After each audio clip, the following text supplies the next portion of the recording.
Chers amis internautes, bonjour. Les résolutions issues du 4e congrès ordinaire du Parti du Renouveau démocratique PRD suscitent des remous dans la presse nationale ce matin. Les divers articles s'intéressent à la reconduction d'Adrien Roungbeji à la tête du parti pour un mandat de 4 ans. Matin Libre, dans les colonnes de sa parution du jour, justifie le maintien de maître Adrien Roungbeji par la volonté de ce dernier à vouloir manifestement faire du Parti du Renouveau démocratique PRD un instrument incontournable au sein de la majorité présidentielle. Il compte relever les grands défis et challenges qui s'imposent avant de passer la main afin que son successeur ne se retrouve pas en difficulté, toute chose qui pourrait conduire à une dissolution non déclarée du parti. Cependant, les confrères du Béninois libéré voient autrement cette action. Après avoir traité dans sa parution d'hier, à travers une caricature assez expressive, Adrien Roungbeji tel un gecko, s'accrochant à l'arc-en-ciel symbole représentatif du PRD, le Béninois libéré trouve ce matin que le leader des Tchoko Tchoko n'a aucun mérite,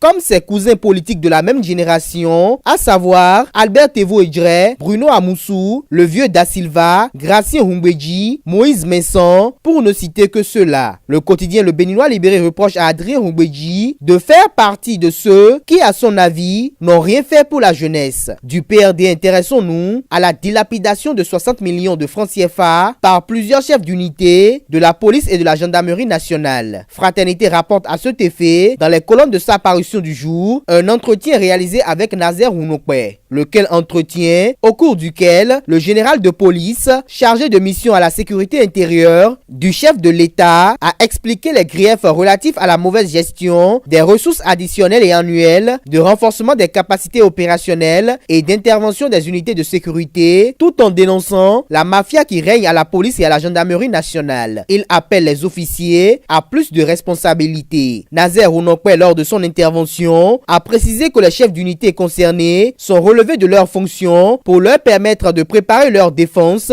afin de comparaître devant le conseil de discipline. Santé publique au Bénin, Matin Libre relaye que depuis quelques mois, les hémodialysés du Bénin en général, en l'occurrence ceux transférés du Centre national hospitalier et universitaire de Cotonou au centre Longue Vie, 6 à Godomé-Togudo, dans la commune d'Abomey-Calavi, souffrent le martyre. Des 31 patients envoyés dans le centre de prise en charge des hémodialysés, il ne reste que 17 à bénéficier des soins. 14 d'entre eux sont décédés de janvier 2017 à ce jour, faute de médicaments disponibles. Cela suscite inquiétude et colère des hémodialysés transférés du CNHU vers le centre qui ont dénoncé par la voix de leur porte-parole hier au cours d'une déclaration de presse l'indifférence de la directrice nationale de la santé publique face à cette hécatombe. Restons avec Matin Libre pour mettre un terme au rendez-vous du jour. Le quotidien constate ce matin que il y a quelques années, des contraintes d'ordre religieuse justifiaient en partie le faible taux de prévalence contraceptive au Bénin, aujourd'hui ces barrières religieuses sont simplement en passe d'être définitivement levées. Et ce, grâce à la synergie d'actions stratégiques